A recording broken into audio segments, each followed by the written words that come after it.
ॐ श्रमचन्दनचर्चितो जलवपुः शुक्लाम्बरमल्लिका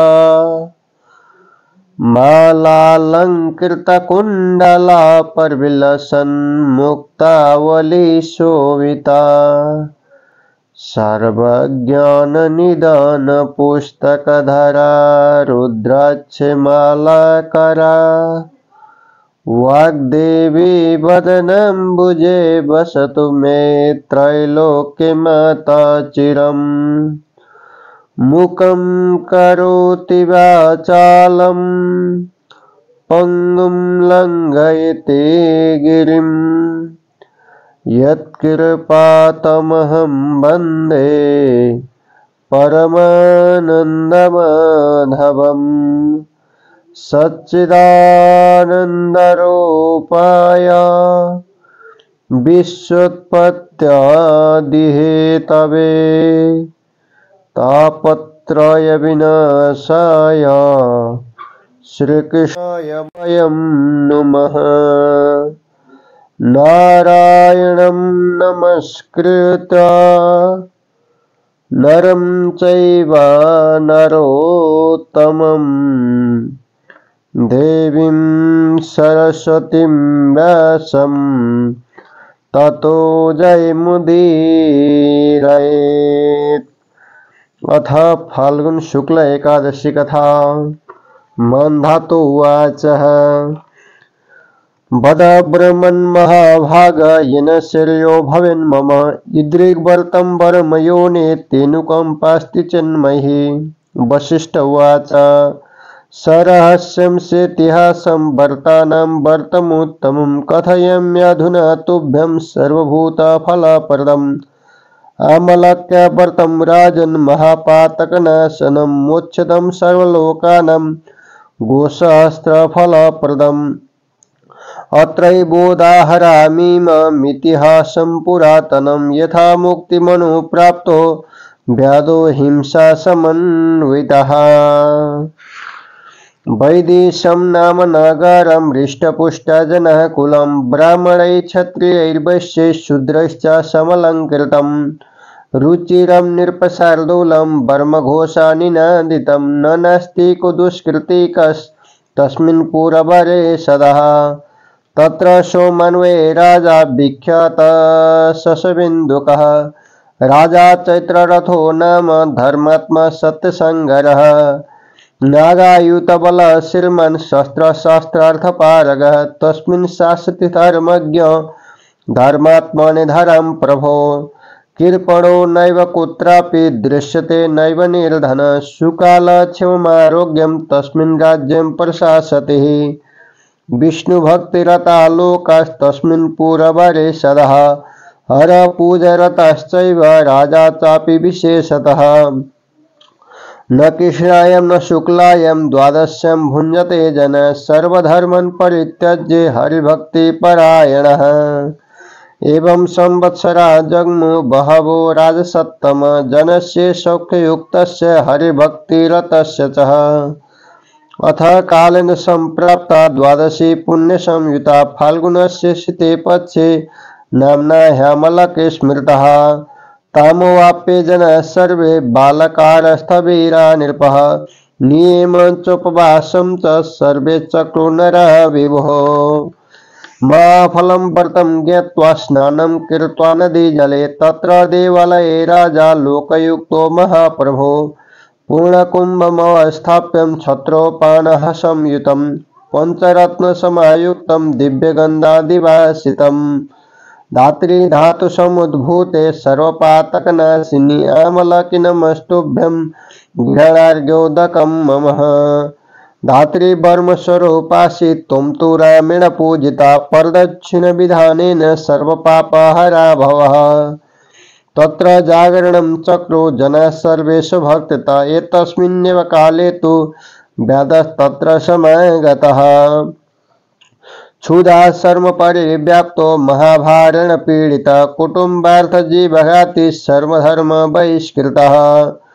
तत्र जागरणं पूर्व मामलक्या सुधान्वितः दीपमालाकुलं दृष्ट्वा तत्रैव निशसाद स किमेतदिति संचित्य प्राप्तो विस्मयतां भीर्षं ददर्श कुम्भतत्रस्थं देवं दामोदरं तथा ददर्शामलके वृक्षं तत्रस्थाश्चैव दीपकं वैष्णवं च तथाख्यानं शुश्राव पठतां नडम् एकादशमाहात्म्यं शुश्रावं क्षुदितोऽपि सन् जाग्रतस्तस्य सा रात्रि गता विस्मितचेतसः ततः प्रभातसमये विविशुरनगरं जनः व्याधोऽपि गृहमागत्य बुभुजे प्रीतमानसः ततः कालेन महता व्याधपञ्चत्वमागतः एकादश प्रभावेण रात्रौ जागरणेन च राज्यं पर्पते समूह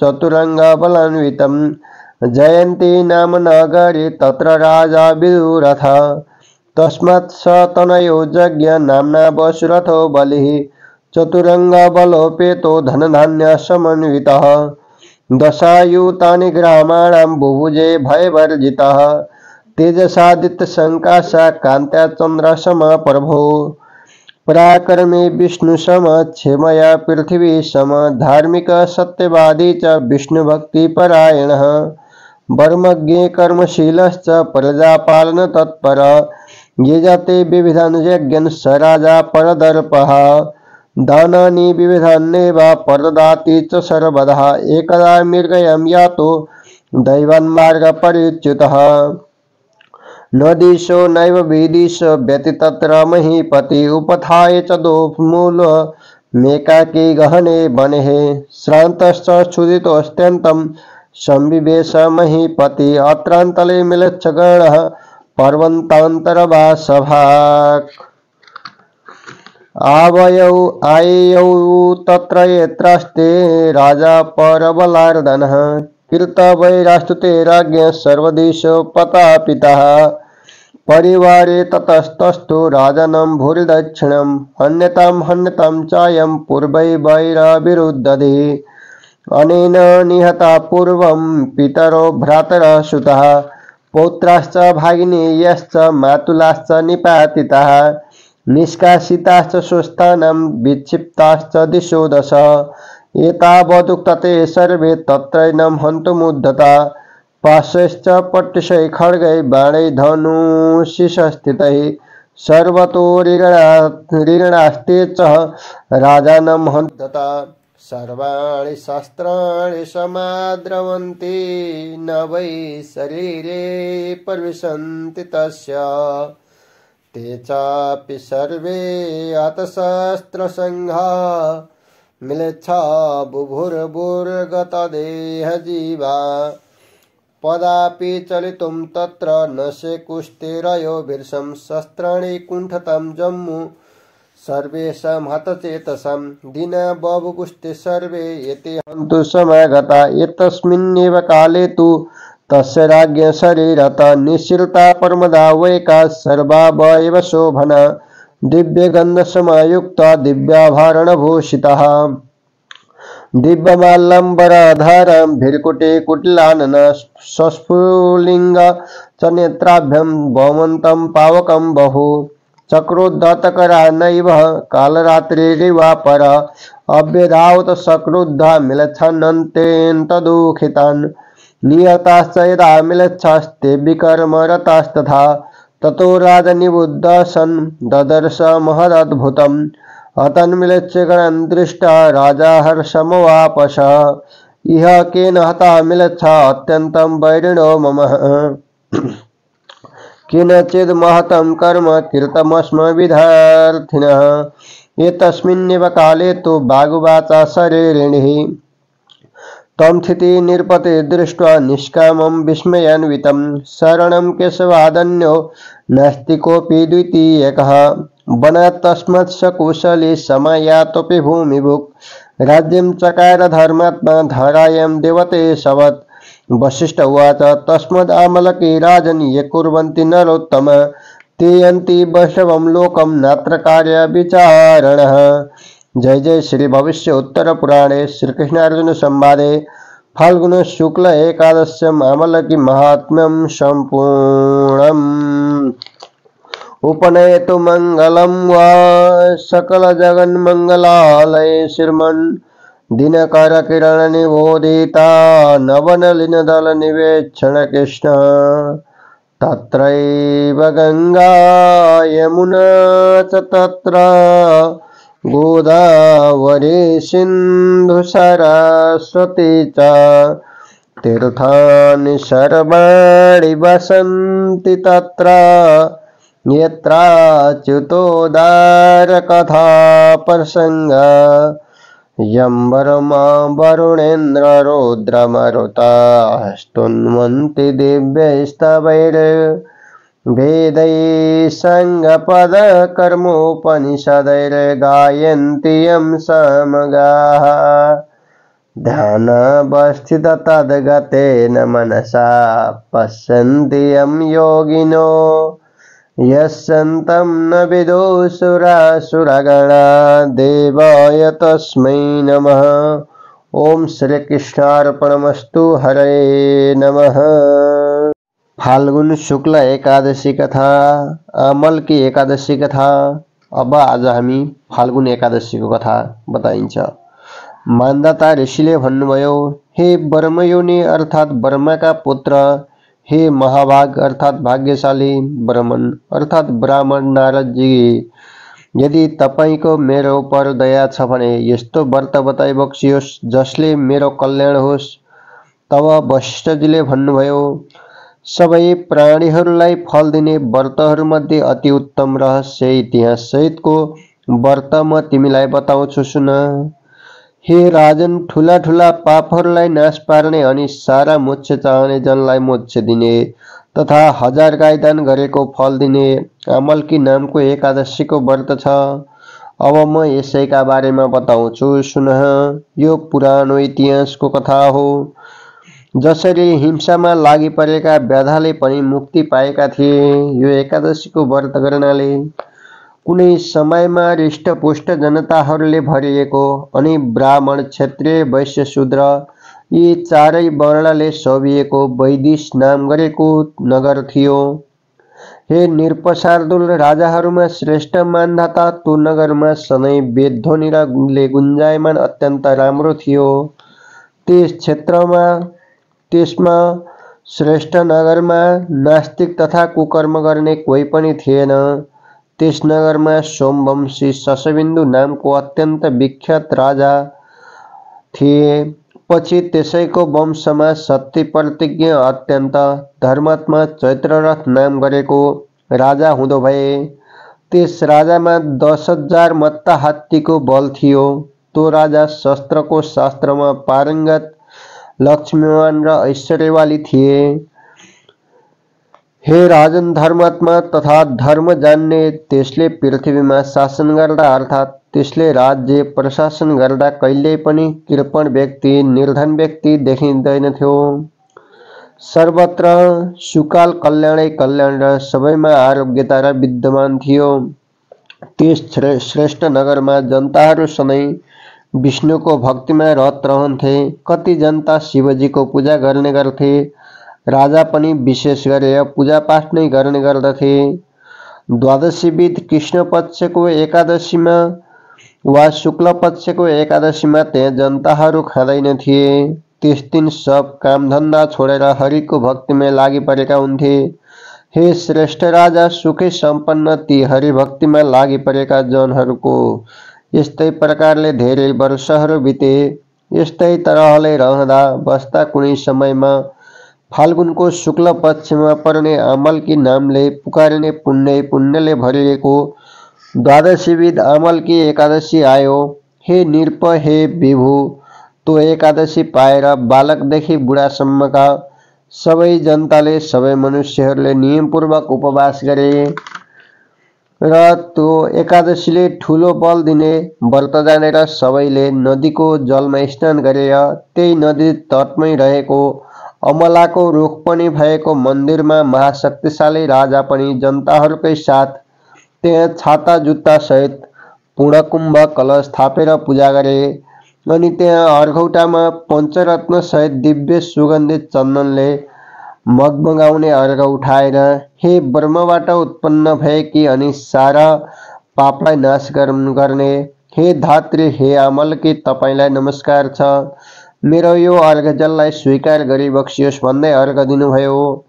र हे धात्री तिमी ब्रह्मस्वरूपा हौ, तिमी भगवान रामचन्द्रद्वारा पूजिएकी हौ। मेरो यो प्रदक्षिणा कार्यले सबै पाप हर्नेवाली हौ भनेर 3 पल्ट प्रदक्षिणा गर्नुभयो। त्यहाँ त्यसरी पूजा गरेर सबैजना आफ्नो भक्ति अनुसार जागरण गरिरहेका थिए। त्यही समयमा नै त्यहाँ एउटा व्याधा आइपुग्यो। त्यो व्याधा भोक प्यास र थकाइले व्याकुल थियो, भारी भारीले पीडित थियो। जहान परिवारका लागि प्राणी मार्ने त्यो सारा धर्मबाट बहिष्कार गरिएको थियो।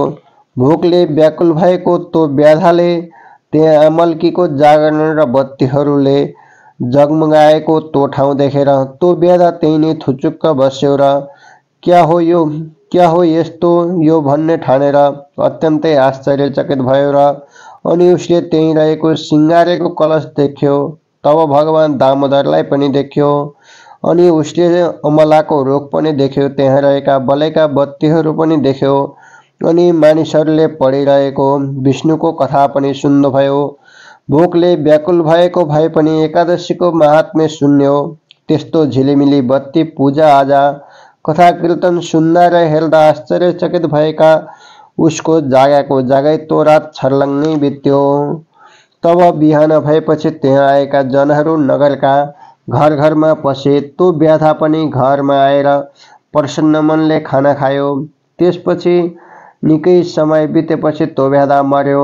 त्यो एकादशीमा भोकै बसेको प्रभावले र रातभरि जागैरहेको कारणले अर्को जन्ममा उसले चतुरङ्गिणी सेनाले युक्त एकदम ठुलो राज्य पायो। त्यस राज्यको राजधानी जयन्ती नामको नगरी थियो र त्यही नगरमा त्यो विदुरथ नामको राजा भएर बस्यो। त्यसपछि त्यो राजा विदुरथले वसुरथ नाम गरेको छोरो पायो र त्यो वसुरथ पछि अत्यन्त बलियो र चतुरङ्गिणी सेनाले युक्त भएको धनधान्यले पूर्ण भएको रहद भयो र निर्भय भएर 10,000 गाउँको अनि पराक्रमी भएर रह्यो। यस्तो प्रकारले विष्णु बराबरको पराक्रमी थियो र क्षमा गर्नमा पृथ्वी समान थियो अनि अत्यन्त धर्मात्मा र साँचो बोल्ने खालको र विष्णुको भक्तिमा तत्पर रहन्थ्यो। त्यो राजा ब्रह्मज्ञ अर्थात् ईश्वरमा श्रद्धा राख्ने र काम गर्न जान्ने, प्रजाको पालनमा तत्पर रहनेवाला थियो। शत्रुको घमण्डलाई चूर पार्ने त्यो राजा अनेक प्रकारका यज्ञहरू पनि गर्ने गर्दथ्यो अनि ऊ सधैँ नाना प्रकारका दानहरू पनि गर्ने गर्दथ्यो। एकपल्ट त्यो शिकार खेल्न गएको त दैववशले बाटो बिर्सियो। तब उस राजालाई त्यस जङ्गलमा दिशा विदिशाको ज्ञान भएन त त्यो बाक्लो वनमा पुरपुरामा दुवै हात लगाएर टुक्रुक्क बस्यो र थाकेको हुनाले असाध्यै भोकाएको त्यो राजा त्यहीँ बसिरहेको थियो। त्यसै समयमा पर्वतका गुफाहरूमा बस्ने म्लेच्छहरूको समूह जहाँ शत्रुको बल हर्ने गर्ने ती राजा बसेका थिए त्यहीँ आए। तब राजाले बैरी ठानेर सधैँ सताइएका ती म्लेच्छहरूले धेरै दाता ती राजालाई वरिपरिबाट घेरेर खडा रह्यो र हाम्रा पूर्वजहरूको कट्टर विरोधी यो राजालाई मार मार भन्न थाले।